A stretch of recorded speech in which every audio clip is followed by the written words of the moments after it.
Nós estamos aqui hoje, nessa noite de quinta-feira, né, continuidade do nosso curso da Lei Geral de Proteção de Dados, né? Hoje foi passado a missão de passar o capítulo 2 da lei, que, que vai abordar o tratamento de dados pessoais, né? Então, eu preparei vou compartilhar aqui com vocês um texto no Word para que a gente possa interagir junto, né, com todos. Fiquem à vontade para vocês se posicionarem, somos colegas, né? A gente tem a liberdade de aprender um com os outros e passar um pouco da nossa experiência da Lei Geral de Proteção de Dados. Fico muito grato com a presença de todos e também tem meu contato, né? Se caso alguém tiver dúvidas, para que a gente possa esclarecer ou em aula ou posteriormente, para que todos fiquem aí com conhecimento aí, né? Da forma mais ampla possível e possa aí agregar na sua bagagem jurídica. Então, aqui eu vou compartilhar a tela do estudo que a gente está trazendo. Deixa eu ver se todos, deixa eu ver aqui, todos conseguem visualizar aí? Sim. Sim. Bom, então, pessoal, eu estou aqui na tela, então acho que aqui eu não consigo. Deixa eu só minimizar aqui. Eu estou. Não, aqui eu vou ter que deixar. Tratamento de dados pessoais, né? Como nós vamos trabalhar com esse tema e qual que é a importância dos senhores nessa parte, o que devemos saber da lei e quais são os fundamentos que são importantes, né? Então, aqui vocês já notam, né, que o tratamento de dados, né, se for fazer um conceito dele, são dados de qualquer atividade realizada com dados pessoais. Esse é o conceito. É importante nós termos os conceitos, né, para que a gente forme nos nossos conhecimentos aí ou a interpretação da lei conforme ela, né, foi exposta para aplicação no direito. Então, esse tema, vocês tenham em mente o seguinte: qualquer atividade realizada com dados pessoais, que são informações que, sozinhas ou em conjunto com outras, permitam identificar uma pessoa. Isso é o conceito que mais se aplica hoje, né? É um conceito básico, logicamente que a gente pode dar outras interpretações, mas que fixe aí para que vocês tenham em mente essa, essa definição. Quem detém o papel da decisão sobre o tratamento de dados pessoais? Foi dito, né, na aula do Rogério, as figuras do controlador, do operador. Isso tudo é importante também vocês terem em mente, como forma de introdução, que o papel das decisões é do controlador, né? De acordo com o inciso 6 e 7 do artigo 6º, o controlador é pessoa natural ou jurídica, né? Entra nessas questões que o Joel disse. Nós vamos entrar no encarregado. O encarregado pode ser pessoa jurídica, pode ser pessoa física, mas ele detém o papel de decisão sobre o tratamento de dados pessoais, cabendo ao operador instrumentalizá-lo em nome daquele. Então, nós estamos vendo aqui que tem a figura do operador, controlador, e a gente vai chegar aqui conseguir definir esses conceitos para melhor interpretação dos senhores na aplicação da lei, né? São considerados os fornecedores, né? A ideia, quando vocês trabalham com aqui a Lei Geral de Proteção de Dados, vem a interpretação aqui do Código de Defesa do Consumidor, né? Esse considerando fornecedores, consumidores, quem é o detentor da informação, esses conceitos são agregados à definição da lei e isso aí vai convergir com a aplicação nos casos em concreto. No tratamento de dados em específico, o controlador ele tem esse papel, né? E detém a decisão sobre esse tratamento de dados, e ele está aqui como definição, que são pessoas jurídicas, pessoas naturais, né? Direito público ou privado, a lei englobou também o direito público, que realiza o tratamento de dados pessoais em nome do controlador. Essa é a função do operador, né? O operador, então, diante disso, é aquela pessoa ou empresa que processa e trata os dados pessoais sob a ordem do controlador. Temos também o agente de tratamento. Essas terminologias, para quem for atuar com a Lei Geral de Proteção de Dados, elas são usuais, os senhores têm que aí tá, o dia a dia trabalhando com ela, e tem também do agente de tratamento. O agente de tratamento, todas as vezes que vocês se depararem com o agente de tratamento, vocês têm aí que fala que essa menção ela está englobando o controlador e o operador. Então, as menções na lei em agente de tratamento, ela engloba o controlador, que é quem compete as decisões relativas ao tratamento, e o operador é quem realiza o tratamento em nome do controlador. Aqui, né, foi abordado na primeira aula a figura do encarregado.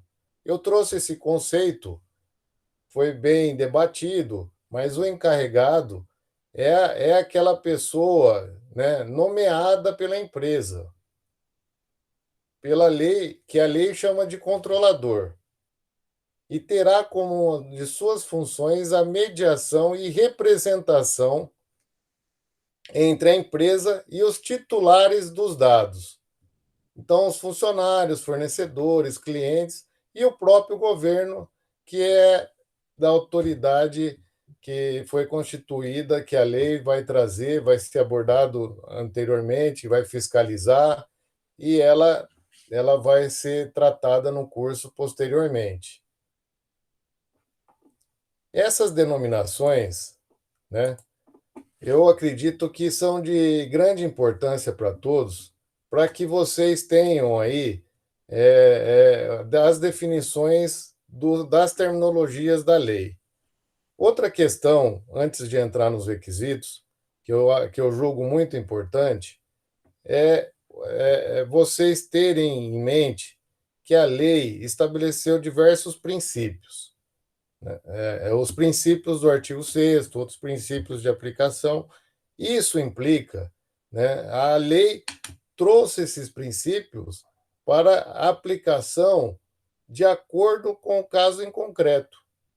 Então, a boa-fé, a finalidade, o consentimento, todos os princípios que foram lançados, eles têm aplicação na lei em todos os casos que os senhores vierem atuar e que a lei traga, né, no caso concreto que o Joel sempre está preocupado, o condão dessa aplicação da lei.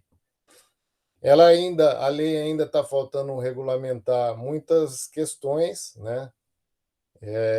Eu acompanho em Brasília, temos um grupo lá de advogados que eles estão acompanhando dia a dia a evolução da autoridade, né? Que ainda falta regulamentar muitos pontos da lei Então, isso, a lei, ela vem gradualmente aí sendo interpretada pelos aplicadores, mas ela ainda tem ainda muitas questões que vão ser, que necessitam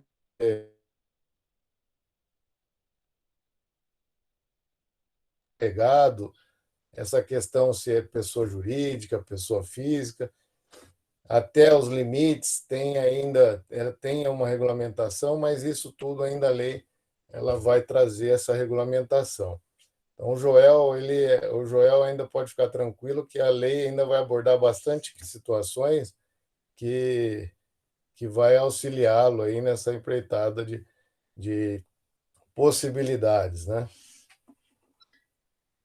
Voltando aqui na aplicação da lei, o que é importante a gente entrar nessa questão do tratamento de dados, né? É previsto no artigo 7º até o artigo 15º, né? E aí temos que ter aí esse condão de, de interpretar a lei, né, em conformidade com os princípios. Sempre, sempre que os senhores tiverem, né, lidando com dados pessoais, com a lei de proteção de dados, procure aplicar em conjunto com os princípios para que ele tenha validade jurídica. Esse é um conselho que eu tive de um professor e que eu aplico no dia a dia e que, com certeza, o judiciário ele vai acolher com toda certeza. O artigo 7º, que ele trata especificamente dos requisitos do tratamento de dados pessoais, ele transmite aí que somente poderá ser realizado nessas hipóteses. Com isso, esse tratamento ele só pode ser realizado nos itens aqui estabelecidos na lei. Isso é importante ter em mente, porque se faltar algum desses requisitos, a gente vai ter aí, com certeza, um ato que pode ser questionado na justiça e que possa trazer aí implicações de responsabilidades, tanto para o controlador, né, quanto para o operador, dependendo se há má-fé ou não, nesse tratamento desses dados. O inciso primeiro, né, trouxe o consentimento, o mais falado, o mais pontuado dos requisitos, que mediante o fornecimento de consentimento pelo titular. Esse requisito é um requisito basilar que todos os dados pessoais eles têm que passar pelo crivo do consentimento do titular. Não tem muito aqui para que nós podemos escrever, né? O consentimento ele tem que ser expresso, né? E tem que estar comprovado para ter validade jurídica.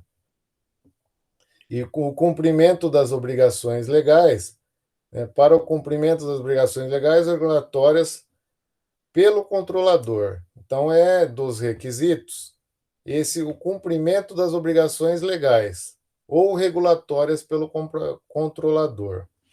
Então, esse tratamento de dados, tenhamos em mente que o controlador ele vai pegar os dados e das pessoas naturais e vai dentro da sua estrutura, porque essa estrutura, né, pode ser uma estrutura grande ou pequena, dependendo da sua, do seu ramo de atividade, dependendo a finalidade, ele vai ter que gerenciar esse tratamento de dados em consonância com esses requisitos.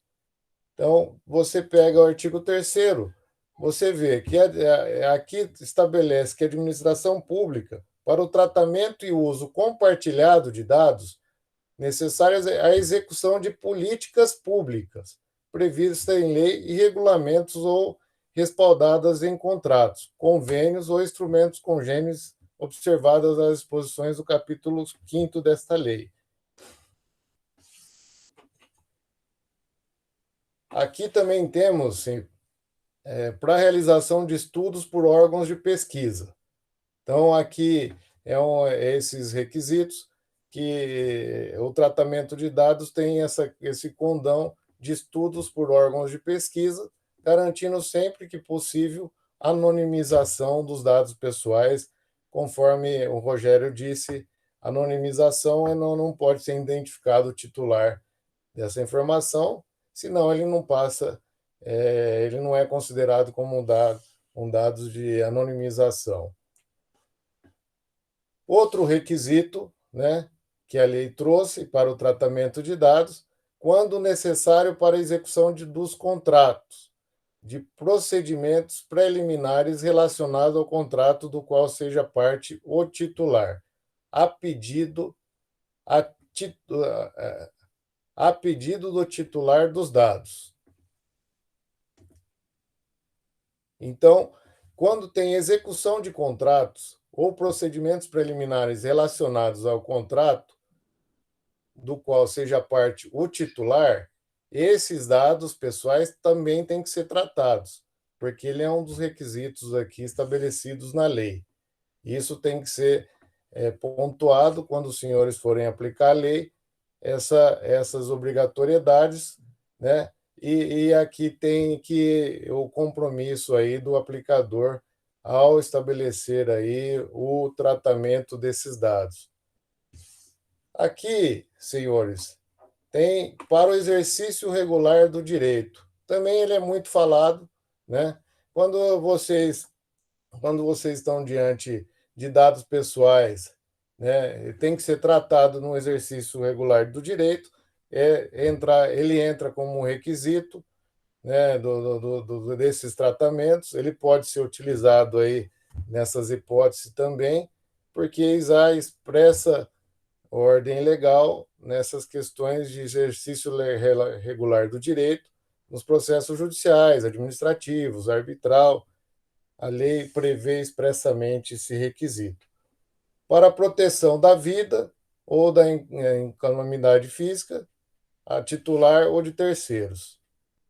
Esses requisitos, né, são bem objetivos, né? E aí eles trazem que esses dados pessoais eles têm o tratamento regulamentado pela lei e eles permitem aí, né, a utilização deles nesses casos que são previstos diretamente para essas finalidades. Para a tutela da saúde, exclusivamente por procedimentos realizados por profissionais de saúde, aqui entre os convênios médicos, aqui a gente tem que teve uma mudança recente em 2019. Essas questões, quem atua na área de saúde tem que ficar muito atento, porque os planos de saúde lidam com dados sensíveis, que nós vamos ver na frente, e essas questões elas são regulamentadas. Isso tudo tem que ter uma atenção especial para cumprimento desses requisitos. O inciso 8º, o inciso 9º, quando necessário para atendimento dos interesses legítimos do controlador. Então, aqui também é uma hipótese do tratamento que pode ser utilizado, exceto quando, no caso, prevalecerem direitos e liberdades fundamentais do titular que exijam a proteção dos dados pessoais. Para a proteção de créditos, inclusive quanto disposições legais pertinentes. Esses dispositivos, a gente pode aqui ampliar depois a discussão e começar aqui a trazer, nos casos concretos, a sua aplicação. Vamos passar os incisos, os artigos. Eu vou abrir a palavra para vocês para que a gente possa aqui fazer essa dinâmica e tirar alguma dúvida se existir de interesse legítimo do controlador, de terceiros, essa liberdade fundamentais do titular, essas questões de proteção de dados pessoais, elas têm tudo um amparo, né, tanto na Constituição Federal ou nessas legislações, Código Civil, Código do Consumidor. Nós vamos ver a aplicação do ECA, que é do Estatuto da Criança e do Adolescente. Nos dados mais abaixo tem os artigos que são próprios para isso. Essas questões todas são formalizadas para que o operador do direito venha cumprir esses requisitos em prol da aplicação da lei. Então, a proteção de créditos entra a questão bancária, inclusive quantos dispositivos na legislação pertinente. É uma questão ampla, vai aplicar diversas legislações nesse ramo e os princípios que foram mencionados na aula passada. Nos casos do inciso 2 e 3º desse artigo, são executadas as hipóteses do artigo 4º, foram mencionadas também na aula passada, que admitido o tratamento dos seus dados. Esse parágrafo 2º também foi informações da lei, poderá ser especificada pela autoridade nacional. A autoridade nacional foi revogado, você vê a medida provisória, é muito questionado esses termos. A gente aqui tem essas regulamentações que a aplicação ela é muito questionada, então a autoridade nacional ela tem ainda um processo muito grande para regulamentar muitos incisos dessa lei e que os operadores ainda têm essa dificuldade de entendimento, de interpretação, e fica aí a nossa missão interpretar da melhor forma para que garanta os direitos dos nossos clientes ou das pessoas que venham a ser consultadas. Eu deixei em destaque aqui o parágrafo 3º, porque o tratamento de dados pessoais, cujo acesso é público, deve considerar a finalidade, a boa-fé, o interesse público que justifique sua disponibilização.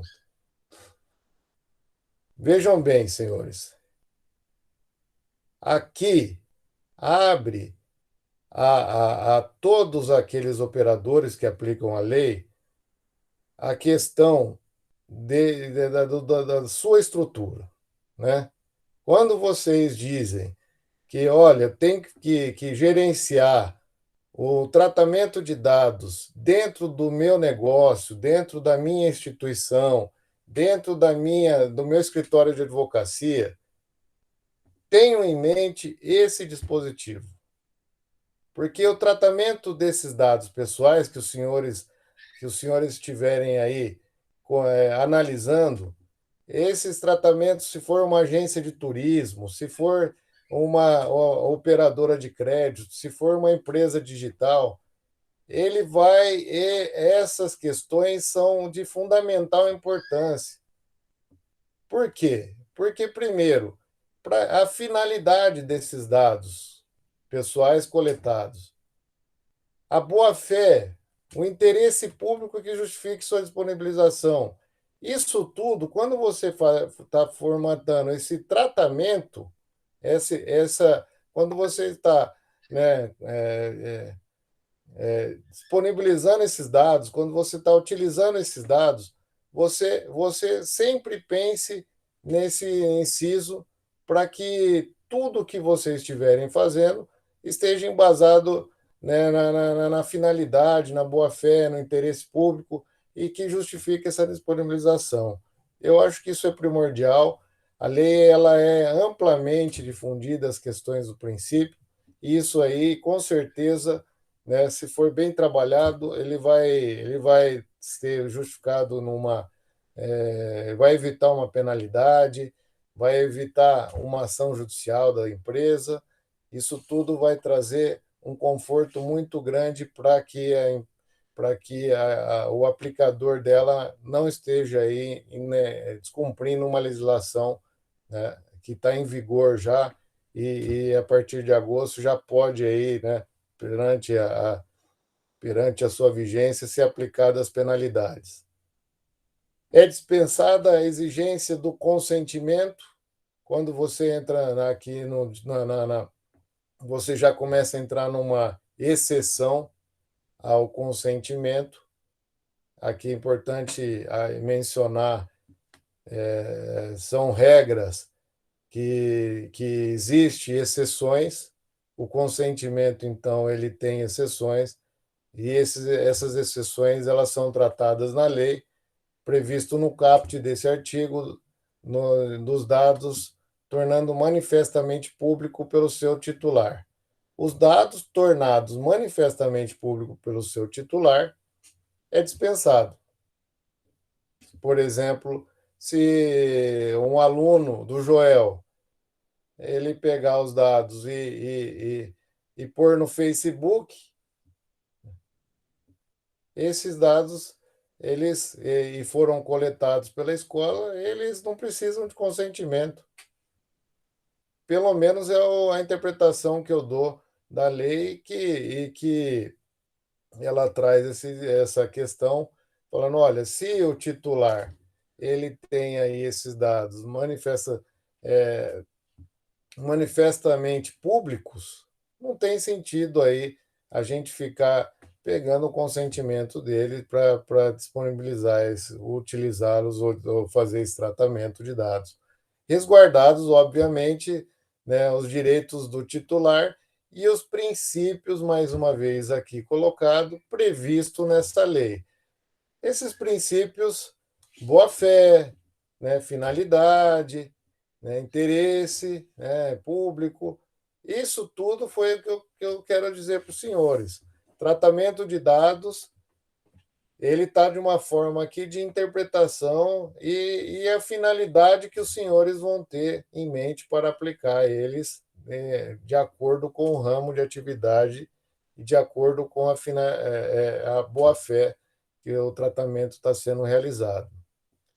O controlador que obtiver consentimento referido no inciso 1º, aqui fala do caput desse artigo, que necessitar comunicar ou compartilhar dados pessoais com outros controladores deverá obter consentimento específico do titular para esse fim, ressalvadas hipóteses de dispensa de consentimento. O inciso 1º, vamos lá, mediante o fornecimento do consentimento do titular. Então, aqui, o controlador, pensa bem, controlador. Aí entra as definições que eu passei lá em cima: controlador, operador, né, agentes de tratamento, os agentes. Aqui vocês têm que ter em mente as responsabilidades. Lá para frente vocês vão conhecer a figura do encarregado, tem as finalidades específicas. Então, o controlador que obteve o consentimento referido no inciso 1º deste caput, que necessitar comunicar ou compartilhar dados pessoais com outros controladores, deverá obter consentimento específico do titular para esse fim.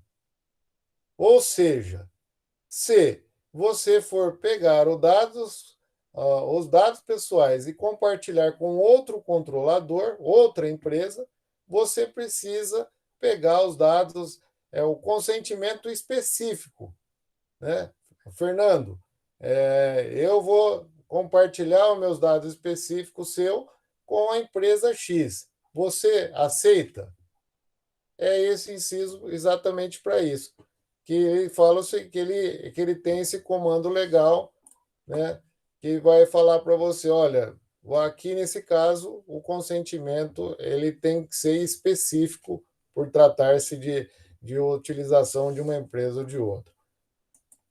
O inciso 6º, a eventual dispensa de exigência do consentimento não desobriga os agentes de tratamentos, Ó, mais uma vez, agentes de tratamento. Então, aqui está falando do controlador e dos operadores. Então, a eventual dispensa de exigência do consentimento não desobriga os agentes de tratamento das demais obrigações previstas nesta lei, especialmente em observância aos princípios gerais e da garantia dos direitos do titular. Notem, senhores, mais uma vez, os princípios aqui são muito importantes para que vocês tenham aí esse tratamento de dados seguro.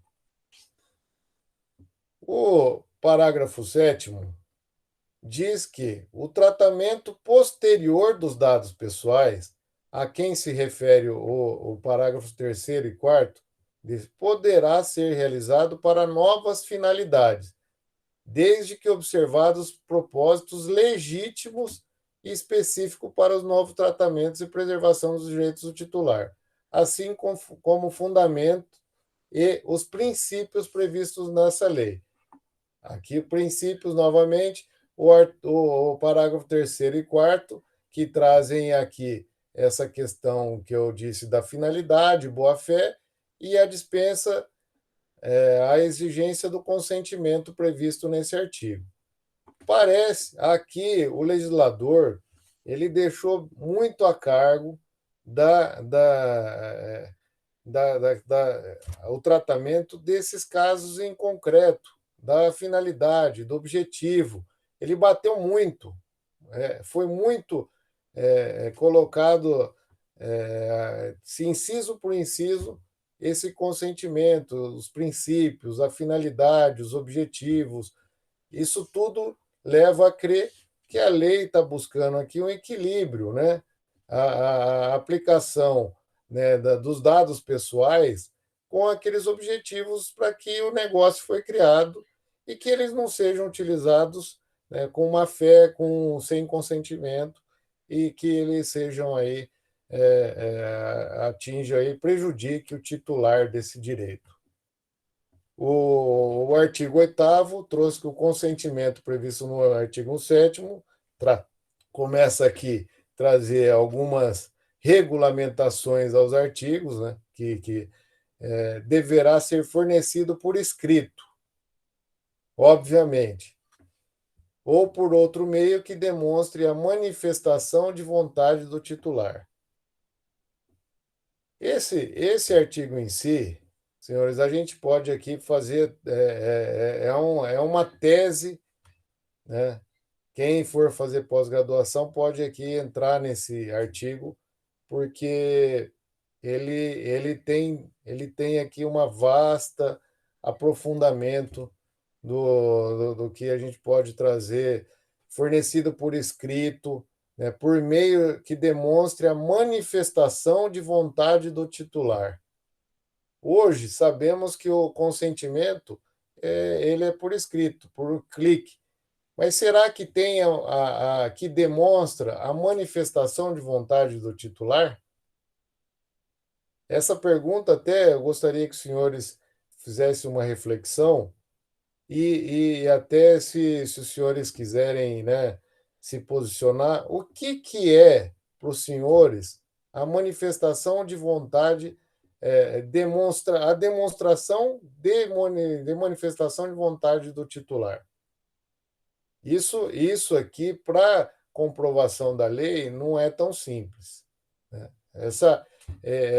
Muita gente estabelece o seu consentimento, por escrito, mas ele, dependendo aí o grau de conhecimento, ele não tem aí essa manifestação de vontade, e aí pode se tornar nulo, entra nas nulidades do Código Civil, e a gente se depara aí do vícios de consentimento que possa anular aí os atos, né, de consentimento fornecidos pelo titular. Então, essa regra imposta, ela tem aí uma vasta aprofundamento de quem atua no mercado, de quem dependendo do lado, né, Será que o consentimento ele teve aí a manifestação de vontade? Será que ele estava ciente? Será que não estava? Isso tudo aí é questão de prova e isso tudo vai desaguar no judiciário que vai ter aí a interpretação conforme o caso em concreto. O parágrafo primeiro, caso o consentimento seja fornecido por escrito, esse deverá constar de cláusula destacada das demais cláusulas contratuais. Lembrem, vocês, quando forem adequar o contrato de vocês, quando vocês forem mencionar, procure, né? Procure sempre se ater aos detalhes, né? Procure aqui, ó, é um comando simples, mas tem que ser uma cláusula destacada das demais cláusulas contratuais. Deixe lá no contrato de forma destacado da aplicação das leis, o consentimento, dos dados pessoais, isso tudo aqui para quem está no dia a dia e para quem quer evitar uma demanda judicial e evitar esse questionamento, porque pode. Por isso que eu falei do artigo 8º. Não basta você colocar lá um consentimento. Ah, clica aqui, tá, você está consentindo. Será que está cumprindo a cláusula em destaque? Será que ele tem aí a manifestação dele, ele está ciente disso? Vocês têm que ter essas questões, né, esses pequenos detalhes, para que não caia aí na pegadinha, para que chega lá no judiciário, você se depare aí com, olha, não estava em cláusula destacada, então o consentimento não foi expresso, e então anulo, responsabiliza-se a empresa, e aí a punição, não só aí administrativa, mas punições de penalidades aí que possa vir a ocorrer com os dados pessoais daquele que disponibilizou naquele tratamento de dados. Caso, Então, aí vamos para o parágrafo segundo. Cabe ao controlador, deixei em destaque para os senhores também se ater a esse parágrafo. Cabe ao controlador o ônus da prova de que o consentimento foi obtido em conformidade com o dispositivo nesta lei. Então, a pergunta é: o controlador que tem que provar. Teve a demanda, você tem que ter dentro da empresa a comprovação do consentimento. Não basta alegar, você tem que comprovar. Então, de quem é a prova? Do controlador. Essa matéria está pacífica. Não entramos num detalhe, é o seguinte: quem que tem que provar? O controlador. Então, questões envolvendo no judiciário. O ônus da prova. Chegou lá, o meu cliente não teve o consentimento. Quem que é o ônus da prova? Do controlador. É vedado o tratamento de dados pessoais mediante vício de consentimento. Não teria nem sentido. Isso aqui é uma redundância. Obviamente, o Código Civil já regulamenta isso. Então, a lei, ela por ser muito extensa, ela é redundante em uns dispositivos do Código Civil, mas com certeza, né, todos os vícios de consentimento é vedado, nulo, isso é questionado, então perde sua eficácia jurídica, uma vez doutor comprovado. Fernando, Sim, uma pergunta. Carleno, em relação a esse conceito, né? Hoje a gente sabe que a gente utiliza vários meios de comunicação. Poderia esse consentimento ser elaborado um texto e mandado por exemplo, uma empresa que tem, sei lá, 400, mais de mil clientes. foi elaborar um e-mail marketing e esse cliente dá o de acordo, responder o e-mail colocando a frase de acordo, é válido? Olha, isso tudo é muito novo, né?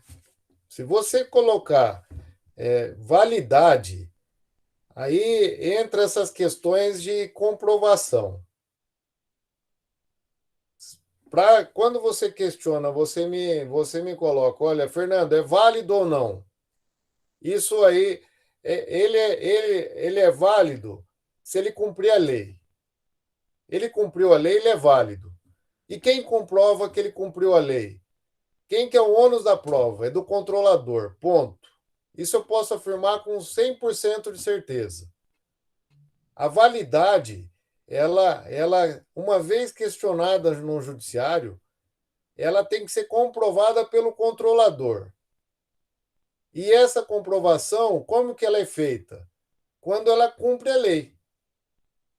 Então, quando você pede um consentimento para um determinado ato, você tem que fazer isso. Se for um contrato, a lei fala lá, uma cláusula em destaque, uma cláusula, né, em separado. Isso tudo vão comprovando elementos que vão torná-lo válido. Política de privacidade, os tratamentos. Por que as empresas, quando você ingressa no site, tem a política de privacidade, tem lá em destaque? Aquilo tudo são meios de prova que, quando você, operador do direito, for deparar lá no judiciário, você vai chegar lá e vai falar: olha, o controlador tomou todas as medidas possíveis para tornar esse consentimento válido. E isso sim, o juiz aí, quando for analisar, ele vai levar em conta e ele vai falar: olha, realmente foi válido e provavelmente você vai ter êxito nessa demanda. Não sei se eu pude, né, auxiliá-lo, mas a ideia é essa, né? Ok, ajudou sim. Entendeu? Então você aqui, vamos voltar para a lei.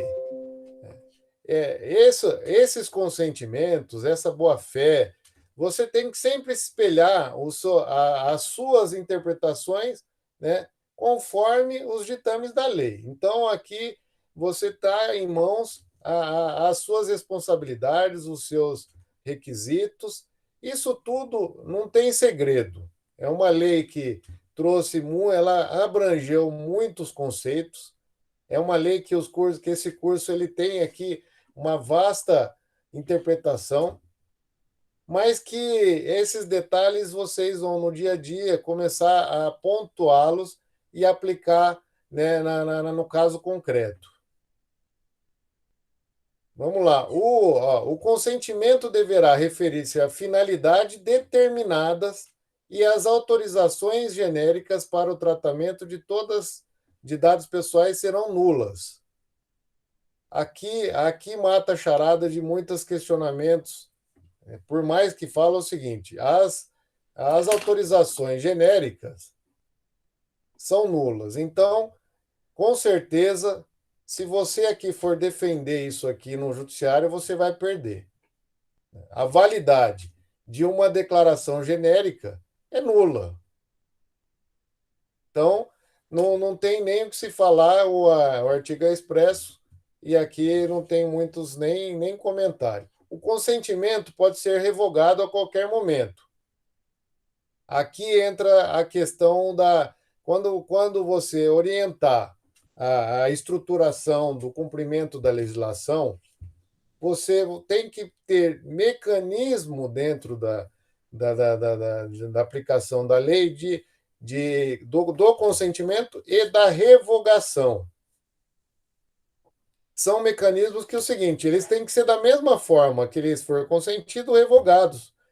E aí não pode gerar essa revogação não pode ser uma questão muito burocrática. Ela tem que trazer aí ao titular desse direito a garantia que ele possa ser revogado. Então, o artigo é expresso. O consentimento pode ser revogado a qualquer momento, mediante manifestação expressa do titular, por procedimento gratuito e facilitado. Não adianta falar, olha, custa, você consentiu, então tem um custo a empresa, o seu consentimento tem que custar X. Isso é proibido, a lei não permite. Os tratamentos realizados sob amparo do consentimento anteriores manifestamente, enquanto não houver requerimento de eliminação, aqui você tem no final as questões de eliminação do artigo que nós vamos falar, abordar esse assunto, né? Aqui vamos falar sobre quando você tem que eliminar esses dados, a comprovação dessa eliminação. Isso, algumas questões aqui são difíceis de aplicar, porque como que você vai eliminar um dado que você, né, como comprovar isso? São questões técnicas, né? Que o aplicador do direito tem que no ônus da prova lá, quando for defender o controlador, tem que falar, olha, esses dados têm aí essas questões, né, de comprovação, porque a empresa ela adotou aqui um sistema que todos os dados, tecnicamente, diante do pedido, eles são apagados conforme essa metodologia. Isso tudo é o que as empresas estão desenvolvendo de software, essas empresas que estão diagnóstico, que têm os pontos que elas vão abordar esses pontos dentro da instituição, dos tratamentos de dados, para que esses dados possam fazer esse trâmite do consentimento, a revogação, a eliminação, esses dados, a comprovação disso. Isso tudo são todos sistemas que têm que estar devidamente é, documentado para que, quando você chegar numa defesa, você está ali tranquilo. Você fala, olha, aqui tem um sistema que eu te garanto, juiz, que ele foi revogado conforme a lei, o artigo tal. Ponto. Você não vai ter problema nenhum. Aí também aqui ele disciplina os casos de alterações de informações, né, do artigo 9º. O controlador, mais uma, deverá informar ao titular com destaque de forma específica do teor das alterações, podendo o titular, nos casos em que seu consentimento é exigido, revogá-los caso distorça. Você vê, qualquer modificação, lembrem-se, qualquer modificação nos dados pessoais ou no destino precisa do consentimento do titular. É óbvio, né? Você está ali, né, trabalhando com os dados pessoais. Tem ali uma outra finalidade, uma outra. Ah, eu vou disponibilizar os dados, né, para outra escola. E é óbvio que você tem que pedir o consentimento para o titular. Então, a lei ela trouxe esses comandos porque são aquelas questões seguintes: está expresso. Aplicando os princípios e essas condições expressas, você não vai ter problema nenhum. Creio eu que aqui a interpretação, aqui a lei, ela trouxe essas questões que, que o advogado ele tem a aplicação já definida.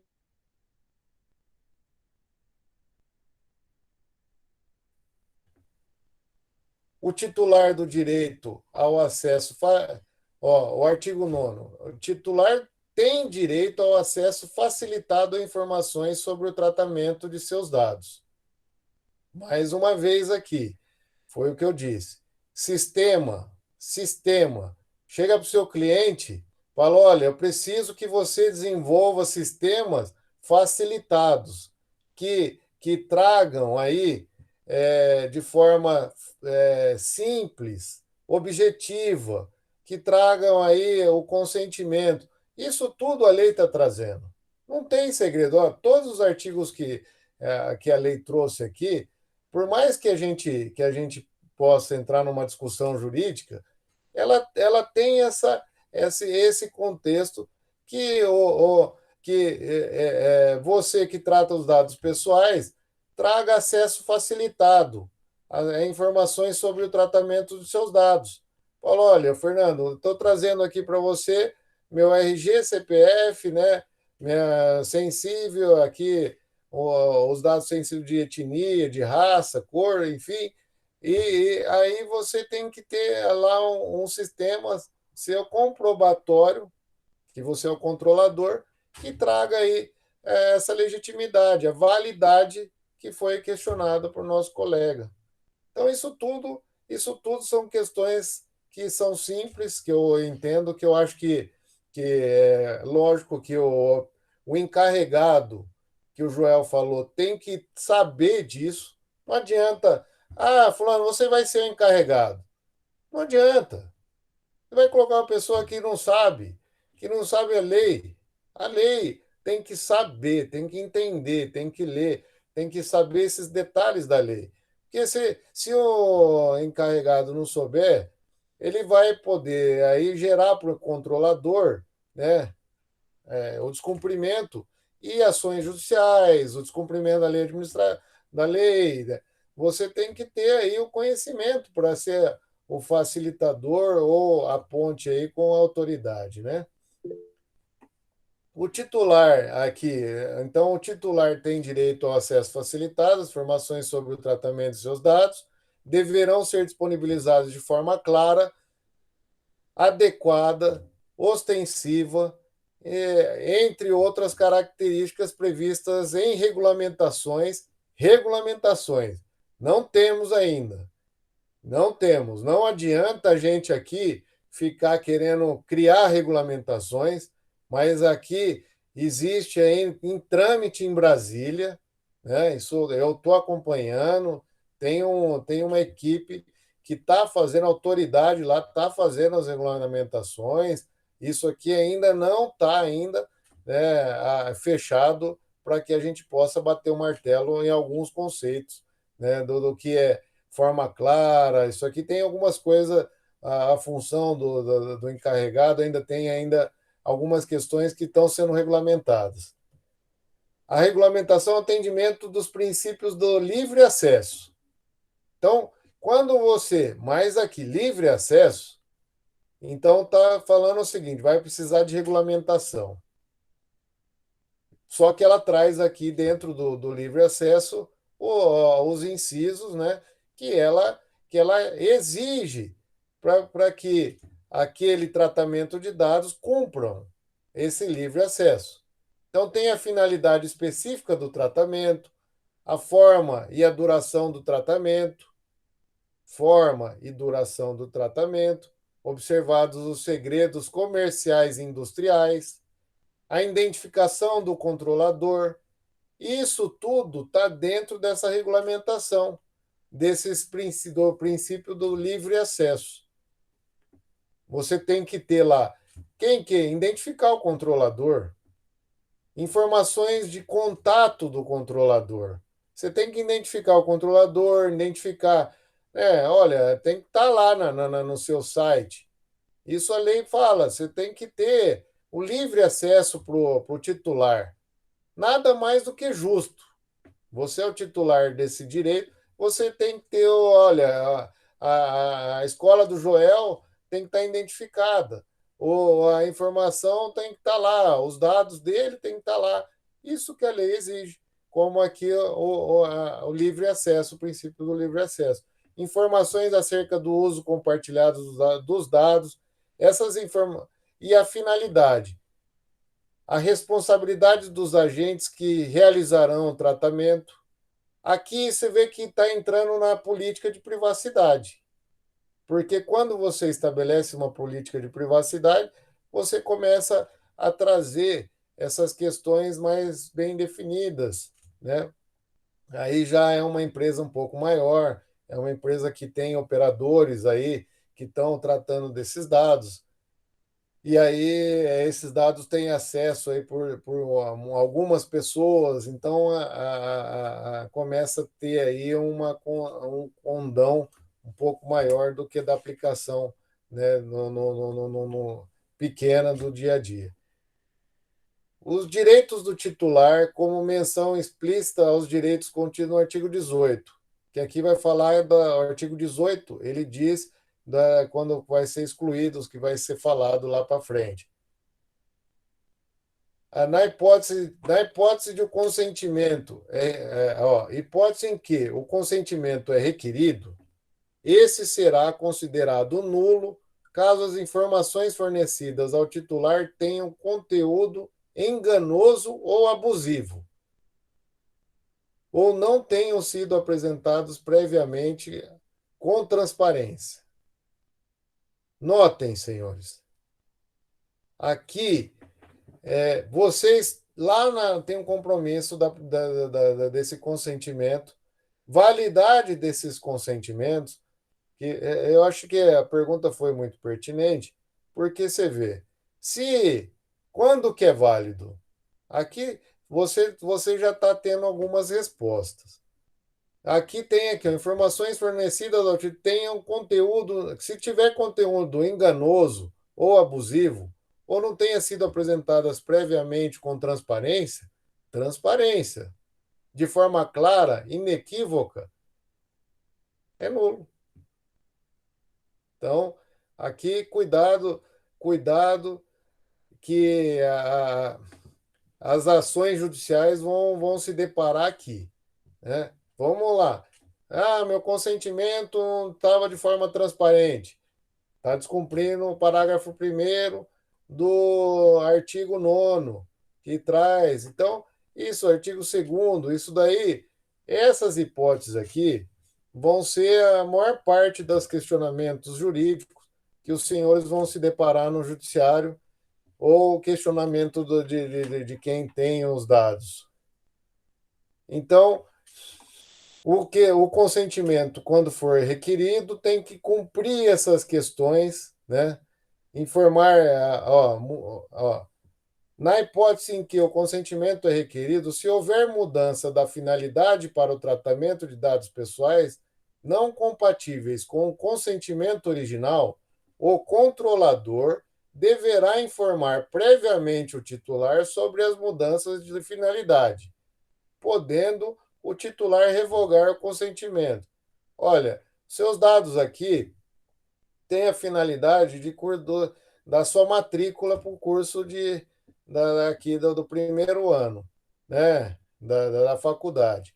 Aí você fala, mas aqui eu tenho uma empresa que vende, né, determinado produto. Está mudando a finalidade. Não é mais para aquela. Então, quer dizer, você tem que pedir o consentimento expresso. Se chegar lá, né, receber uma lá direto, falou, mas estou recebendo aí, meus dados pessoais estão na posse de outro controlador, eu não dei o consentimento para você, isso pode gerar um dano. Isso aí, pelo menos a lei proíbe, né? Se for mudar de finalidade, você tem que ter aí o consentimento. Podendo o titular revogar o consentimento, a revogação a gente viu lá em cima, uma revogação que é tácita, e então a gente não pode aqui nem se falar. Quando o tratamento de dados pessoais for condições para o fornecimento de produtos ou de serviços, produtos para o exercício do direito, o titular será informado com destaque sobre esse fato e sobre os meios pelos quais poderá exercer o direito. Também não tem segredo nenhum. O artigo 10º. O legítimo interesse do controlador. Legítimo interesse do controlador. Notem. Legítimo interesse do controlador. Somente poderá fundamentar tratamento de dados pessoais para finalidade legítimas, considerada a partir de situações concretas, que inclusive, mas não se limitam ao apoio e promoção de atividades do controlador. Aqui você está querendo resguardar o interesse do controlador. Então, aqui, se tiver dentro dessas hipóteses, você pode aqui fazer uma defesa dele perante aí algum questionamento, né, que possa ser realizado na justiça. Então, a proteção em relação ao titular, do exercício regular de seus direitos ou prestação de serviço que o beneficiem, respeitadas as legitimidades respectivas dele e dos direitos a liberdades fundamentais, nos termos desta lei. Aqui tem essas questões que eu está trazendo essa figura do legítimo interesse do controlador. Quando o tratamento for baseado no legítimo interesse do controlador, somente os dados pessoais estritamente necessários para a finalidade pretendida poderão ser tratados. O controlador poderá adotar medidas para garantir a transparência do tratamento de dados baseado em seu legítimo interesse. Deverá adotar medidas para garantir a transparência do tratamento. Você vê, controlador, a empresa, né, na figura que responde aí o seu sócio, ele tem esses compromissos, baseados em seu legítimo interesse. Veja bem, transparência, boa-fé, finalidade. A autoridade nacional poderá solicitar ao controlador relatórios de impacto à proteção de dados pessoais. Olha, aqui você vê, né? A lei criou uma obrigação para as leis: relatório de impacto à proteção de dados pessoais. Mais uma vez, aqui entra uma parte técnica, o operador do direito, nós, operadores do direito, temos que falar: olha, nós precisamos ter um relatório de impacto à proteção de dados pessoais. Quando o tratamento de dado tiver como fundamento seu interesse legítimo, observado os segredos comerciais e industriais. Você vê, isso tudo demanda mudanças. Isso tudo aqui que eu trouxe para os senhores trazem o tratamento de dados pessoais de uma forma que é ampla, e isso aqui eu gostaria de passar para os senhores o seguinte, né? Hoje, a lei traz essa obrigação esse compromisso dos tratamentos de dados. Esses tratamentos de dados não envolvem só a parte jurídica, ele envolve a parte técnica. Ele traça aqui obrigações do controlador, do operador, traça o direito de prova. Isso aqui, como foi feito essa análise, ela trouxe aí, conceituou essa parte de geral do tratamento de dados. Eu vou pedir para o senhor o seguinte: na segunda aula que eu vou passar para vocês, eu vou me adentrar aos outros temas, devido ao nosso adiantar da hora, porque são pequenos detalhes que a gente possa abrir para que a gente possa aprofundar. Se os senhores têm alguma dúvida, eu vou deixar essa parte agora para que vocês possam apresentar essas dúvidas, essa experiência de vocês dentro do que foi exposto. Então, a palavra está aberta. O Joel tem bastante conhecimento agora dessa parte de tratamento de dados. Eu acho que é importante vocês aí, se vocês têm alguma dúvida nessa questão do tratamento de dados da parte geral. Eu vou trazer da criança e do adolescente, vou deixar um pouquinho na próxima aula para o Joel. O Joel trata com criança, e aí é uma questão mais o tratamento dos dados pessoais de criança e adolescente, ele tem uma regulamentação própria. Alguém Posso? tem a levantar a mão aí, eu vou passando a palavra. Primeiro para o Joel. Bom, boa noite. Mais uma vez, né? Parabéns aí pela explanação. Eu queria fazer uma observação, né? Duas. Eu estou convencido de que se o encarregado ou o DPO, tá, for nomeado pelo controlador, a eficácia está comprometida. Tá? Não estou falando da empresa de 5 funcionários, nem na de 1.000, mas na empresa média de 20, 30, 40, 100 funcionários, é um pensamento meu, porque o encarregado ele tem a função, ele tem que ter autonomia. Eu não conheço bem a lei geral de proteção de dados da Europa, mas o pouco que eu pude perceber, aqui não está regulamentado ainda, lá já tem várias regulamentações. O DPO não pode ser indicado, ou seja, submisso ao controlador. Porque, vamos falar por hipótese, vou dar um exemplo de escola. Eu tenho lá uma escola com 100 funcionários, sabe? Uma coisa assim, que não é difícil. E o controlador é o dono. E o DPO é o diretor. Se ele não fizer, ele perde o emprego. Então, assim, por isso que eu comento, e aí concordo com o colega, diz que o DPO, o encarregado, tem que ser essa pessoa externa que vem, olha e fala, quer fazer, quer, não quer, essa é a lei, é assim que diz. Então, hoje me perguntaram várias pessoas, pode ser, pode, mas não sei se vai ter a eficácia, se vai ter os resultados. Duas observações que eu queria fazer, que eu acho que é certo quando o Fernando fala que as questões genéricas não serão aceitas, mas até porque essa questão do relatório, eu entendo, estou aqui para aprender também, tá? Por favor. A autoridade nacional ela vai poder exigir esse relatório, eu entendo que exclusivamente quando houver situações em que está se tratando de interesse do controlador e que não há autorização específica para aquilo. Exemplo que eu posso dar, a pessoa entrou numa clínica para tratar uma dor de cabeça. E aí ela preencheu lá tudo para a empresa A, os dados, tudo. Só que dentro daquela clínica, o raio-x é feito pela empresa B, que acabou de receber tudo, ele não assinou nada para a empresa B. Então, o médico da empresa o raio-x da empresa B, e quem vai dar o laudo é da empresa C. Então, o controlador, a empresa A, o propósito legítimo não foi retirado. Então, assim, qual era o propósito daquele titular quando ele trocou? Preciso resolver minha dor de cabeça. Eu estou falando de maneira genérica, de maneira exemplificativa. Então, a questão genérica, eu entendo que é possível, talvez o termo não seja genérico, genérica dá a entender que é abrangente, ou que não abrange nada, né? A própria lei precisa regulamentar e dar mais clareza para nós. Mas queria fazer essas observações. Então, quando é mantido o propósito legítimo, que está previsto no parágrafo 7º do artigo 7º, tá? Aí o controlador tem uma ampla liberdade para trabalhar. É lógico, ele trabalha, mas daí ele cai lá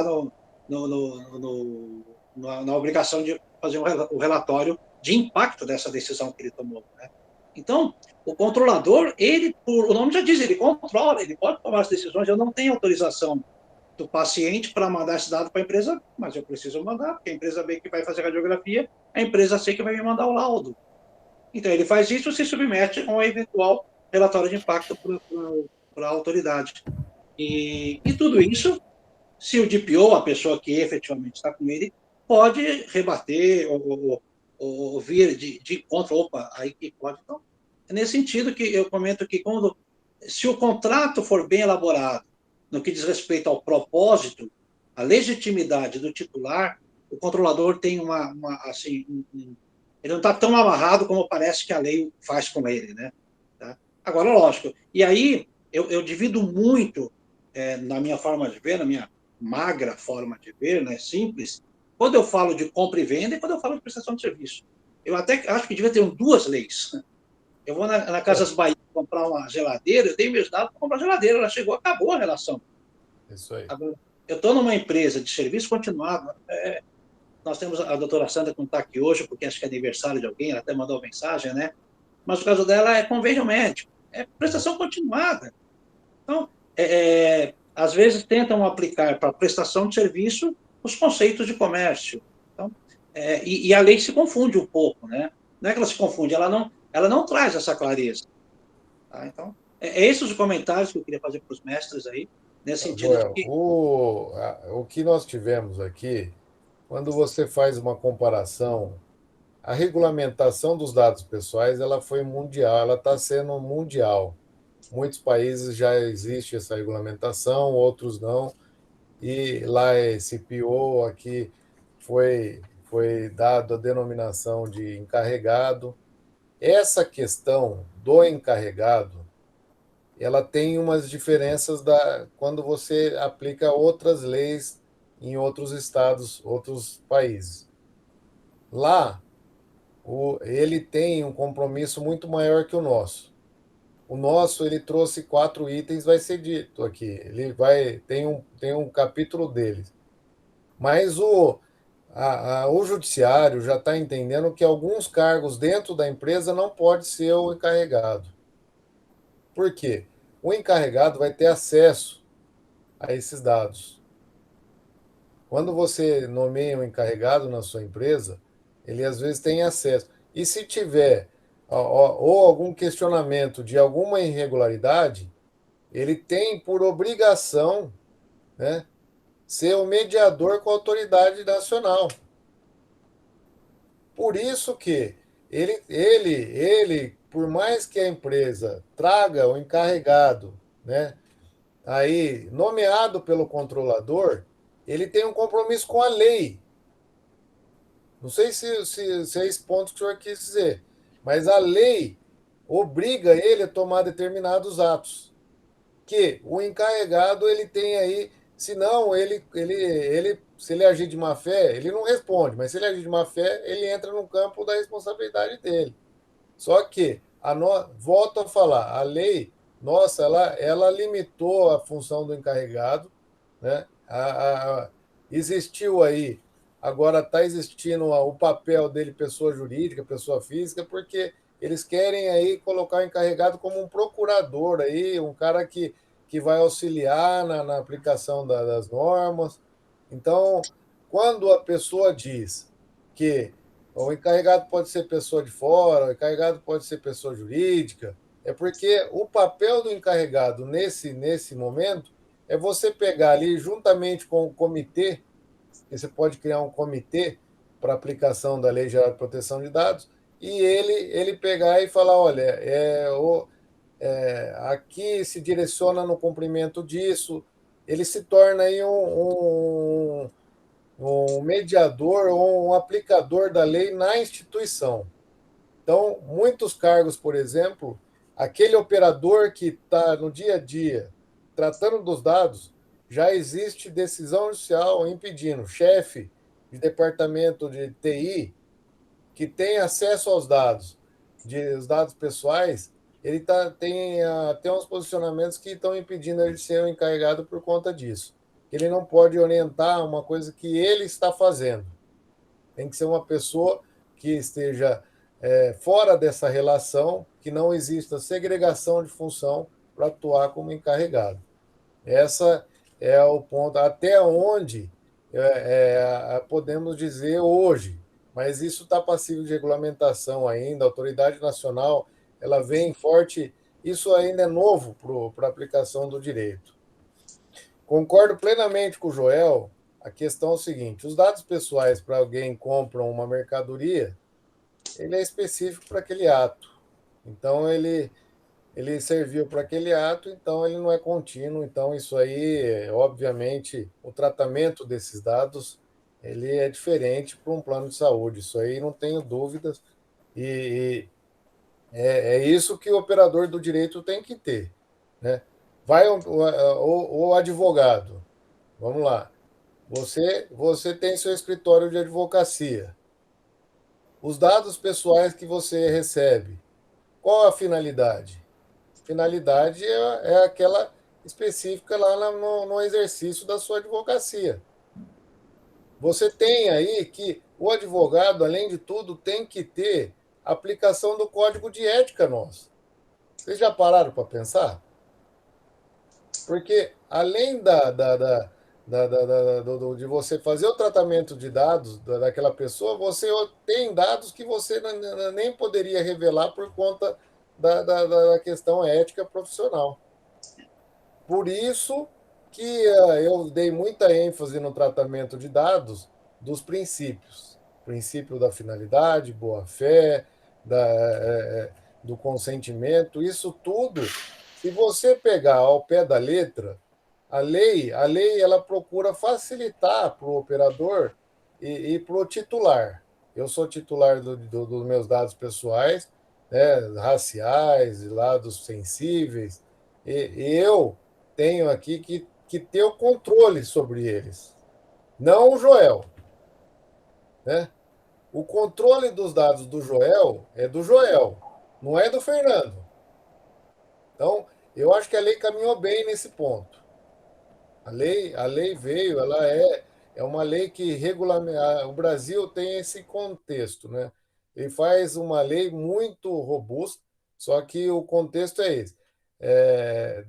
Dá ao titular do direito essa questão da proteção e do controle dos seus dados.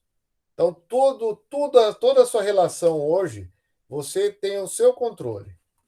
É por isso que a gente trata aí esses dados pessoais conforme a lei e que garanta ao titular esse desempenho. Meus amigos, o adiantar da hora chegou. Se algum irmão quiser Eu ponderar acho que, alguma questão, doutora, acho que a Andréia levantou a mão. Dá uma olhada aí. Doutora Andréia. Andréia, fica à Olá, tudo vontade. bem? Tudo Como bem? vai, Fernando? Tudo bom, doutor Fernando? Então, na realidade, é nesse ponto específico que você está falando. Nós, advogados, temos que guardar esses dados dos nossos clientes de uma forma concreta e tudo mais. Porém, ao juntar uma procuração e aqueles dados estarem públicos num processo, como que o advogado deve proceder nessa parte de permanecer resguardado os nossos direitos, né, os direitos dos advogados em si, já que os processos são todos, a maioria, né, são públicos. Você sabe que esse questionamento, quando o advogado pode ter acesso ao processo de terceiro, né? E aí você acaba tendo acesso a dados pessoais de terceiros. Isso ocorre.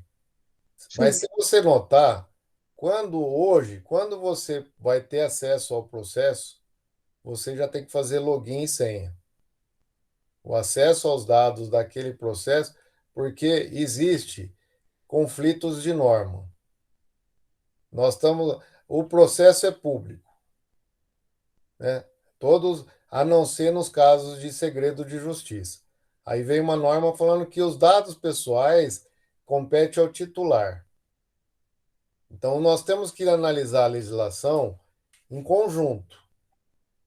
Caso, primeiro, se você entrar num processo e ter acesso aos dados pessoais, você não pode utilizá-los.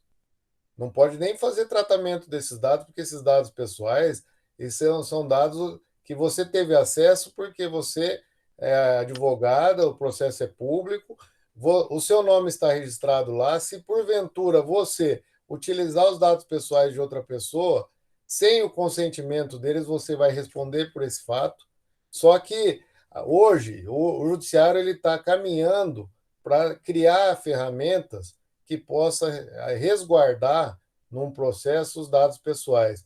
Eu até acredito que no futuro próximo todos esses dados pessoais eles vão ser omitidos, eles vão ficar só para visualização das partes. Eu acredito.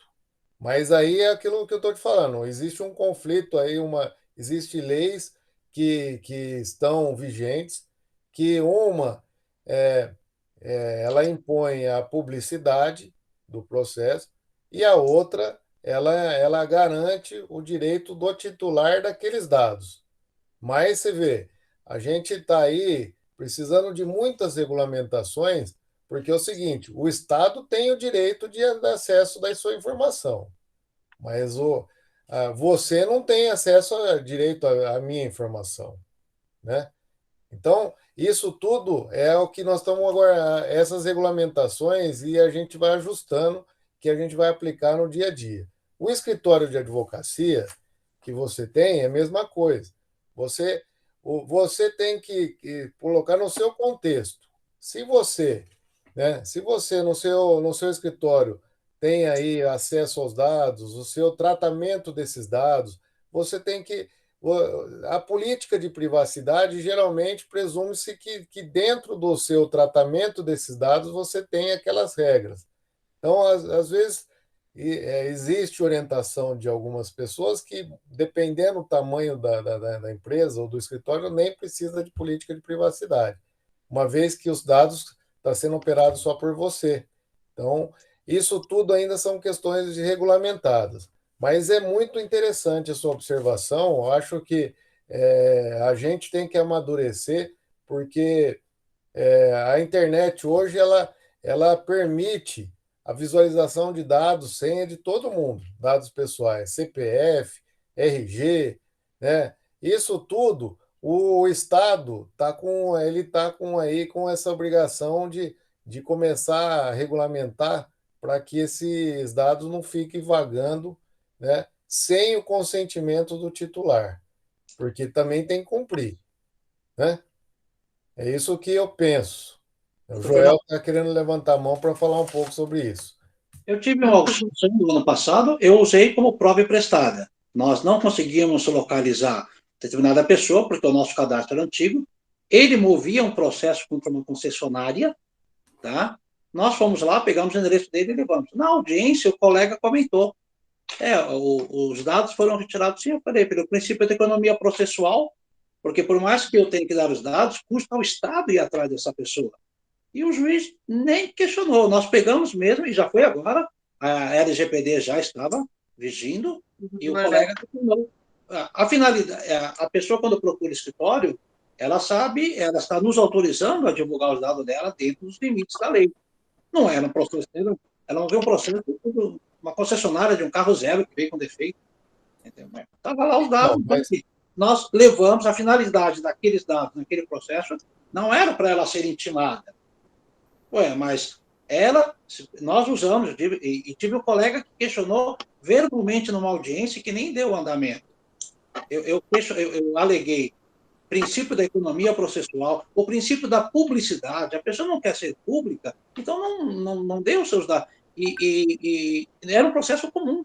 A doutora Andréia levantou uma questão interessante, eu acho que a OAB, talvez, o TJ, alguém vai ter que se manifestar nesse sentido, mas eu não vejo nenhuma dificuldade, até porque a pessoa, quando procura um advogado, ele sabe que os dados dele vão, inclusive quando pede justiça gratuita, vai colocar lá o salário, coisa que o vale.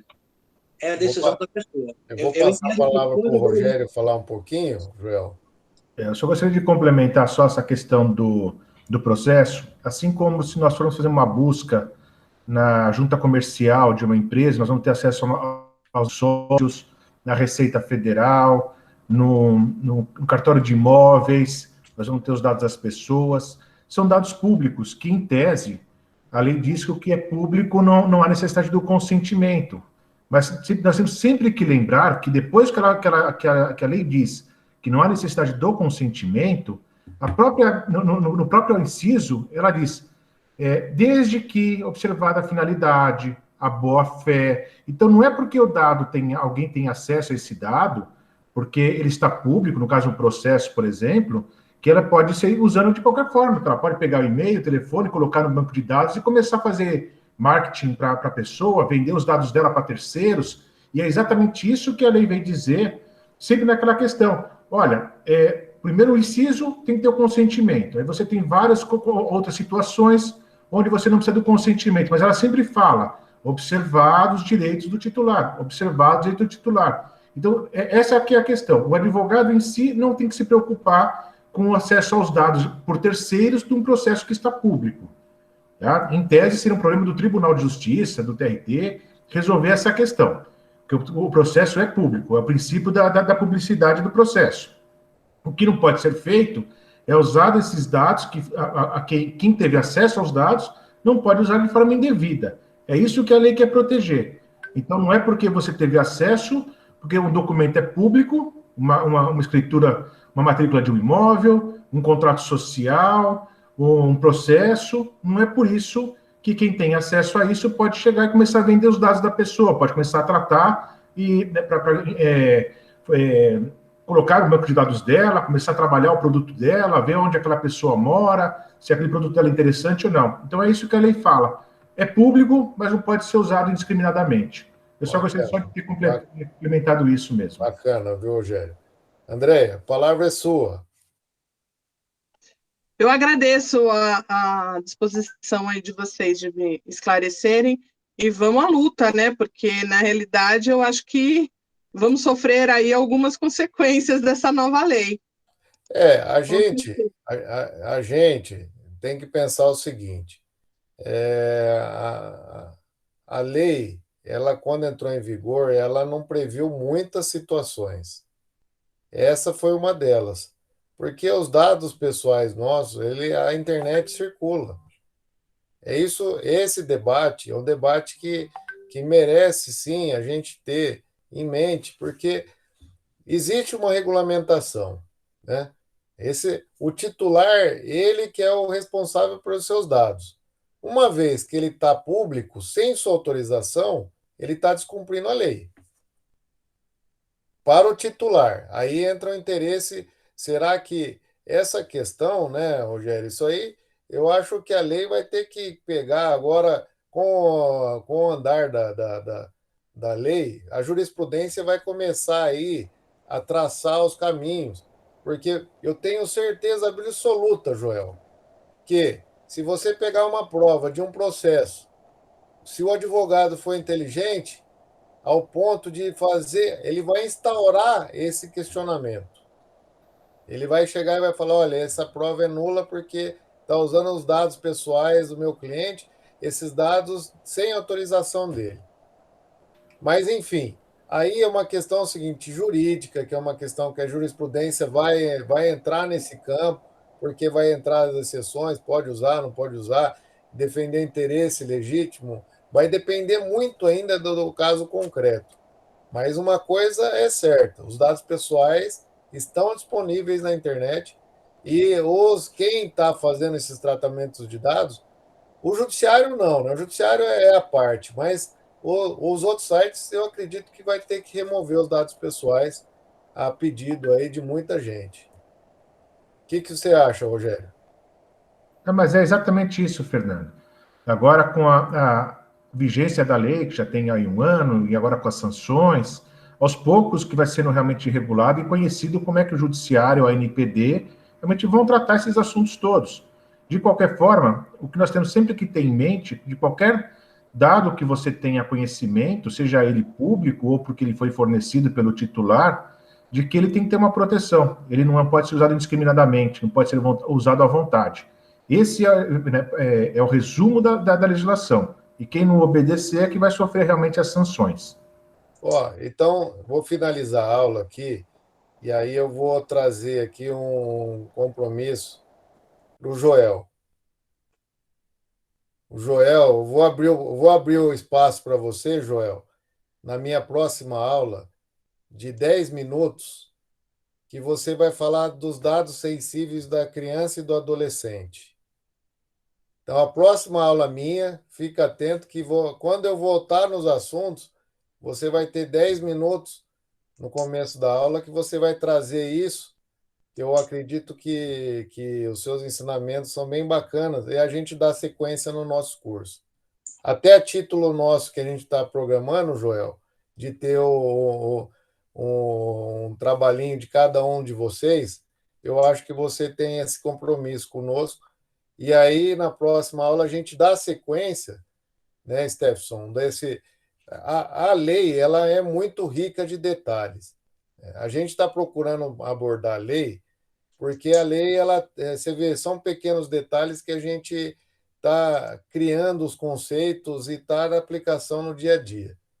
É óbvio que pode ser que chega no final lá, eu e o Rogério falou, vamos estender o curso para mais 4, 5 aulas, para que a gente, se o grupo aqui se tiver o grupo interessado, a gente consiga aí ampliar essas questões, porque é interessante, né? Combinado? Opa! Combinado. Então, pessoal, obrigado pela atenção. Eu vou passar. O Walter quer falar alguma coisa? O Dr. Walter está com a mão levantada. Pode falar, Walter. De quartas de final, compromissos serão definidos. O Walter está só passando informações do próximo jogo. Então, para finalizar, eu passo a palavra para o Stefson, que vai finalizar aí o dia e a noite, e agradecendo a todos. Fernando, parabéns. Imagina, só agradecer novamente aí os doutores, né, aos presentes. Vamos, por enquanto, aí disponibilizando no YouTube, mas lembrando que essa disponibilização gratuita aí também é limitada, pessoal. Então, Vamos aprofundar, vamos rever, fazer aí as leituras para a gente poder assimilar esse conteúdo bem bacana aí o máximo possível. Então, obrigado a todos novamente aos professores, os presentes, e a próxima aula terça-feira às 19h. É isso, doutores? E é sempre aquela coisa, o jogador sempre acha que dá para voltar. De acordo aqui, é minha também, né? Não está se recuperando e caiu ali, mas... Então, Joel, a próxima aula, terça-feira, É sua, Fernando. é minha, e você tem 10 minutos para falar sobre o consentimento da criança e do adolescente. Fechou? Beleza, combinado. Então, boa noite. Boa noite, galera. Boa noite, pessoal. Obrigado, um abraço. Tchau, tchau. Esse primeiro atendimento realmente está procurando se estabilizar ali e não está passando bem, cobrando mais. Né? Uma ânsia de vômito, puxando ali de uma maneira mais forte a respiração. E aí está saindo na maca, cobrando mais. É impressionante como os jogadores, né? As Juazeirense cobrando ali mais um tempo por mais uma paralisação, né? É um momento de prestar atenção na saúde, de cuidar da saúde, que nitidamente ali, obviamente, não está fazendo cera, não está parando o jogo Bruno Marques. Já vai receber ali uma atenção mais especial da equipe médica, e claro, a nossa torcida para que seja realmente um mal-estar, fruto do choque que acabou acontecendo. Camisa 30, Lucas Braga, Jancan. Muda um pouco as características do ataque do Santos, né? Um jogador mais rápido, menos centralizado que o Bruno Marques.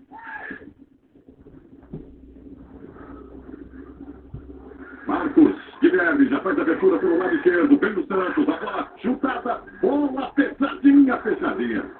Acabou subindo, Marcos. Leonardo aparecia pelo meio. E a finalização aí sobre o gol do Rodrigo Galata. Júlio? Diga.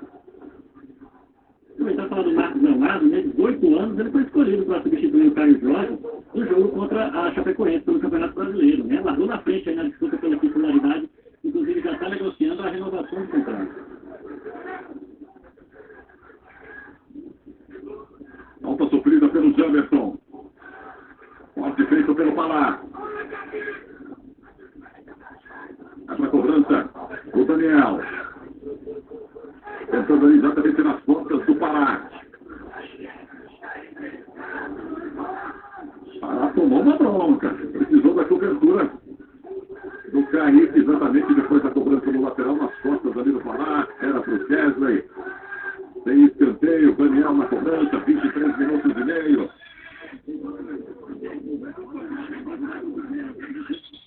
Sempre esse tipo de confusão. A bronca é o Kaique.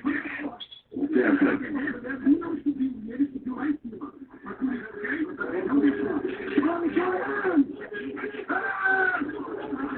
Canteio Juazeirense. Para a cobrança do Daniel. 24 minutos.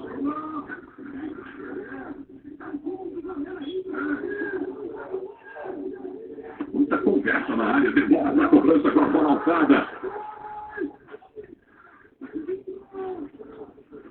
Guilherme Lucena. Lançamento na direção do Wendel. Tirou Wagner. Lucas.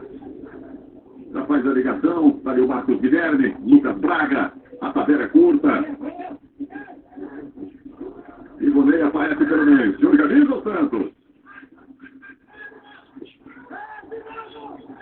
E aí a chegada ali mais atrasada do Zafé.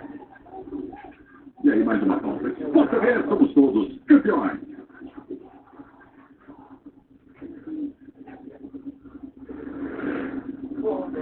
Posto Petrobras. O Brasil se encontra no posto. Aí a cobrança curta do Santos com o Kaique.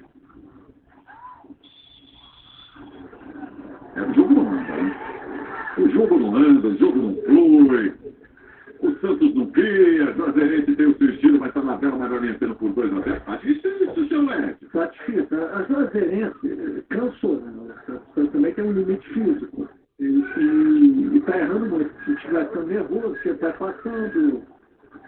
amarelo. Marcos Leonardo. Anotado.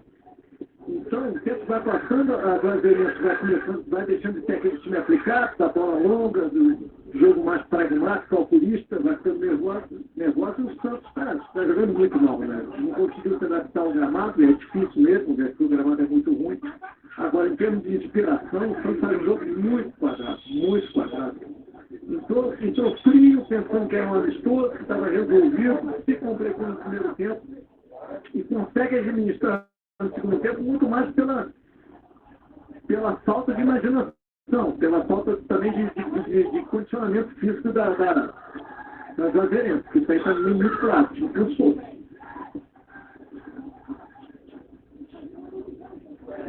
Júnior. Sandro, estou preocupado com o Felipe Jonathan. Tem um grito ali que chegou lá. Meu Deus, chegou aqui na central da pista também, viu? Diga, Sandro. Então, só para esclarecer, né, para quem não viu a jogada lá, o cartão amarelo do Marcos Leonardo, esse último que a gente anotou, foi porque ele chutou a bola depois do apito do árbitro, né, chutou a bola em gol.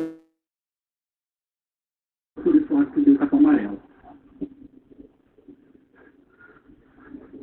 Quem sobe? Vai sobrar com o Wendel, faz a proteção e a saída do Rodrigo Calata. Você é apaixonado pelo Santos? Seja sócio rei, ganhe vantagens exclusivas e participe de experiência de inesquecíveis. Acesse www.sociorei.com, seja sócio e deixe o peixe cada vez mais forte. Gia Mota, a velha por dentro, Wendel na bola, consigo do Jamerson, essa bola muito forte aqui para o Marcos Guilherme. Cristian Lima. Carlos Adão já vai preparar aqui a primeira minuto, vem aí Júnior Timbó, camisa 10 no Juazeirense. Primeira alteração do Carlos Rabelo. Bruno Marques, você viu ali no banco. Ainda tem pressão de gol. O choque foi muito forte com o Wendel.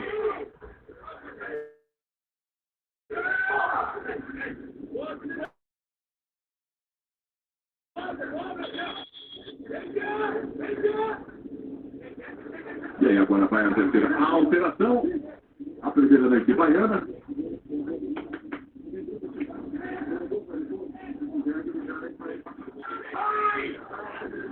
E aí em campo aí o Júnior Timbó. Patrick Pettinete, o carimbou de longe.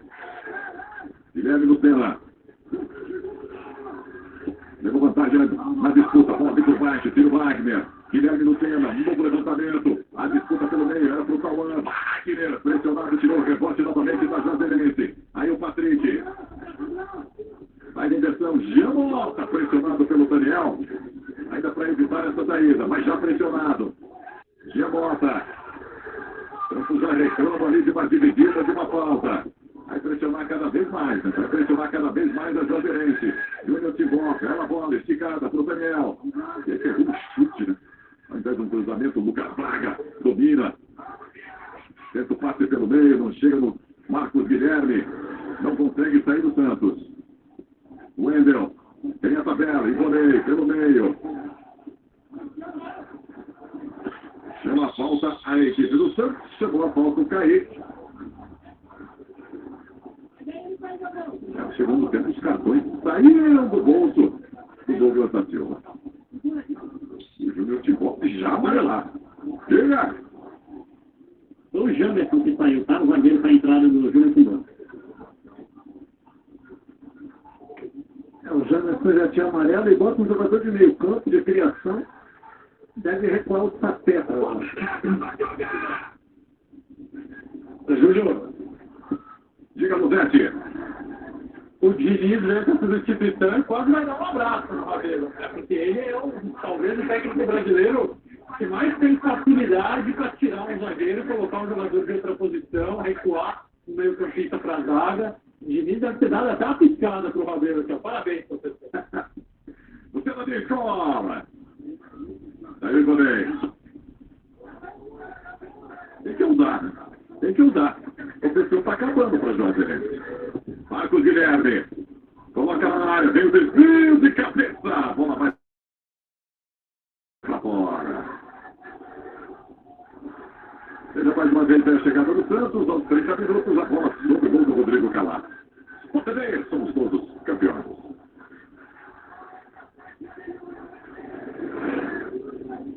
Vivo 300 Tech com ofertas incríveis para o seu pai.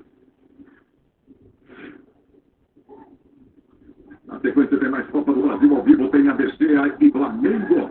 Também jogo da volta, Flamengo venceu o Maracanã na última quinta-feira por 6-0, ou seja, pode perder por até 5 gols de diferença.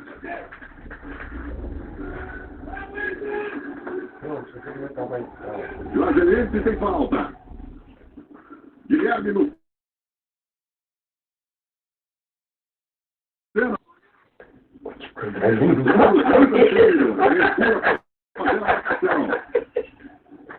Cheio de dentes.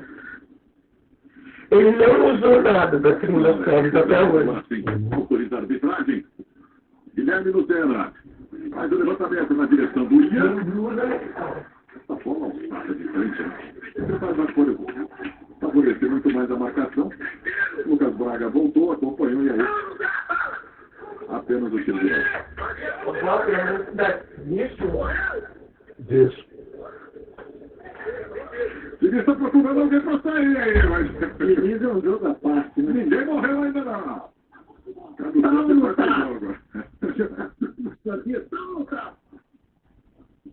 E o medo de falar se tá e se não tá, se não tá e tá, né? Diga, Cris. Daqui a pouco vem Tony Galego no Juazeirense. Tem mais correria aí. Kaique. Tá jogando com o Pará. Aí o Pará já saiu da marcação do jogo. O quê? Futebol? O jogo de não sei quem da Alemanha? Mostra. Não sei quem. Toca curto, Pará. Devolve no Kaique. Vai recomeçar. Tudo lá atrás. João Paulo. Vai ser pressionado ali pelo Kesley. O Kesley foi muito bem, né? Que ele foi marcar exatamente no pé direito do João Paulo. Teve que jogar invertido, colocou o Wagner lá. Uma situação delicada, mas se virou bem. Encontrou o canto, saiu. E aí vem o Sapé na sequência. Cansou demais. Reclamou de uma falta. Júnior Pivó. Tem que voltar o Wagner.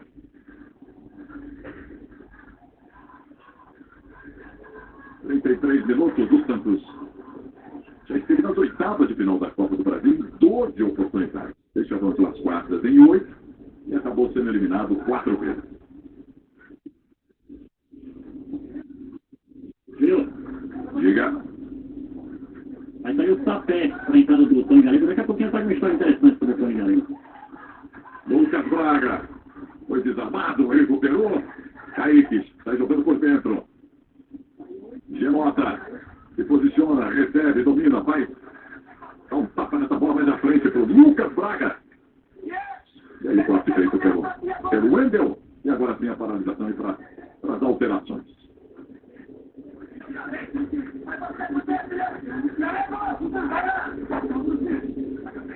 Bem, mano, o Sapé foi para a entrada do Tony Galego. 7.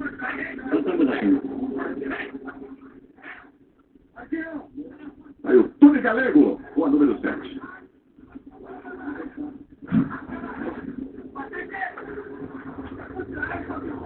Lateral que favorece. Eu vou lá e compro o grupo de vocês, preta e branca, aonde? Na DK. E aí o Carlos Sanches já em campo. Entrou no lugar do Vinícius Palheiro. Você não sabe se você vai? Se eu te perguntei, se eu for, você quer a blusa? Ali ele começou na zaga, foi pro meio. G, não GG, né? Aí o Sanches.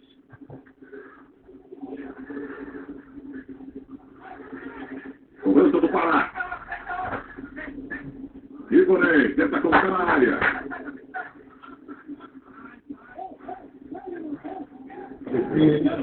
Ele me deu contra. Ai, que fofinho. Diminui esse ímpeto de toda a velocidade aí da Juazeirense. Cobrança longa, Wendel, faz a proteção. O tiro de meta para o Calata, já faz a cobrança. Voltando a ver o Marcos Leonardo. Vai jogando o Vaguinho. Vaguinho agora ficou de zagueiro. Vaguinho está do lado do Wendel como zagueiro. É legal, não é? Daniel. Faz a pinta. Aí joga para trás. Tem a proteção, prende a marcação, dobra e a falta. Olha atrás dele.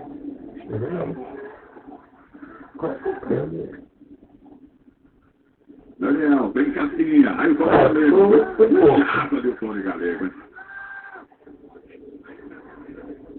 Carlos Sanches. Coloca a bola no chão dentro do possível. Aí o Marcos Guilherme. Apresenta essa bola no campo ofensivo, o time do Santos. Felipe Jonathan. No Lucas Braga. 36. Passa o Felipe Jonathan. Vem o cruzamento. A bola colocada na área. Vai sobrar. Sanches arrumou. Quem aparece na entrada. Não definiu o Santos. A bola estava dentro ou estava fora? Parabéns, deslizando. O Kesley, que é o lateral. Na dúvida se o Pará estava dentro, ele foi já fora quando a bola toca no Pará, né? Mesmo nessa imagem não dá para ter a certeza que saiu inteira. Cobrança do Pará. Lateral Joserense, que é peça, tem peça ali o Carlos Rabelo. Joserense precisa ainda de 2 gols para levar a decisão para os pênaltis. Mas a Manteira tem invencibilidade em casa. São 11 jogos sem perder em casa. O time baiano. Fernando Diniz quer que o time saia. E adiante. Vaguinho. Esse lançamento. João Paulo não saiu. Saiu Felipe Jonathan. Colocou o corpo à frente ali do Tony Galego e acabou sofrendo a falta. Sport TV, somos juntos, campeões. Nova Fiat Toro, craque no campo e no asfalto. Diga, Cris. Você está falando do Tony Galego, ele está com 34 anos, nasceu em Valente aqui na Bahia, mas até os 28 ele era entregador de pizza, chegou a ser vigilante, aí teve uma chance no Jacobina, que é um clube aqui também do norte do estado, que estava jogando na primeira divisão do Campeonato Baiano, e aí deslanchou. Foi para o motoclube, depois veio parar no Juazeirense, começou a carreira tarde, né? O camisa 7 da Juazeirense. Briga o Lucas Braga. Ele, Vaguinho. Tocou por último no Vaguinho. Por isso é escanteio. Aí no detalhe o Tony Galego. Essa história inusitada, digamos assim, é relatada pelo Cris Diniz. E volta para ajudar na marcação. Carlos Sanches é quem vai para a cobrança. Kaique está na área. Muito bem marcado ali o Kaique. Tentando se livrar exatamente da marcação. Concentração do Carlos Sanches. Vem a cobrança, vem a cobrança. Tirou o Daniel. E a volta cometida pelo Giamossa. Rosete, um jogo um pouco mais controlado pelo Santos.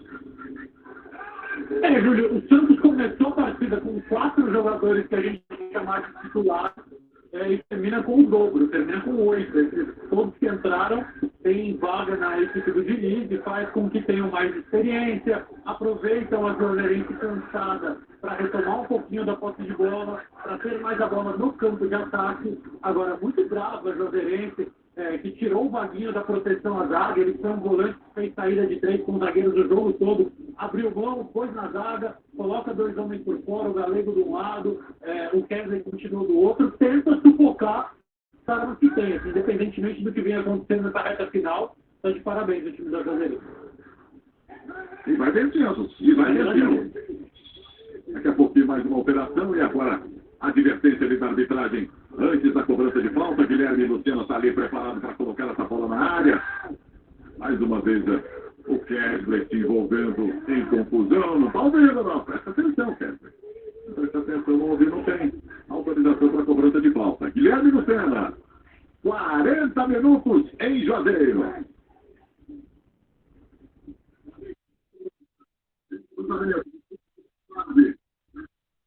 Bola não toca em ninguém. Para o desespero do Diniz, o Pará. O Pará não deixou de tocar e quase faz uma falta. Sanches. E a falta do Vaguinho. E a reclamação agora. Que teria sido, quero até ouvir o Santos, né? Que teria sido falta do Pará lá atrás. Por isso a falta dos jogadores do time baiano, Santos. Exato, Júlio. Eles estão reclamando de uma falta, mas não houve a falta. Olha só, para mim houve um contato. Até o jogador do Juazeirense também bota o braço ali, o Pará também. O árbitro interpretou como lance normal e depois teve essa falta clara, aí sim clara, parando um ataque, né? E aí eles voltam lá reclamando da suposta falta não marcada, mas para mim eu acho que o árbitro acertou nos dois lances, Júlio. E saiu o cartão amarelo para o Wendel. Mudou. Diga. Entraram Kesley e também o Valdir. Saíram o Guilherme Lucena e o Kesley. Saindo o Guilherme Entrou Lucena o Nino Guerreiro e saiu o Kesley. Tá, Nino Guerreiro. Entrou o Nino Guerreiro com a número 9. Ele tira mais um defensor e bota mais um atacante. Ele tirou o lateral direito e botou além do Nino Guerreiro, que é centroavante, ele botou outro atacante, que é o Valdir. O professor Amadeu, o professor Rabelo, ele arrisca tudo que pode. No terceiro aí o Santos para fazer a cobrança. Tentativa era o Lucas Braga. Ele pediu Jonathan vai para a reposição. O Santos está se juntando a Fluminense, Grêmio, Atlético Paranaense, São Paulo, Fortaleza e Atlético Mineiro nas quartas de final da Copa do Brasil.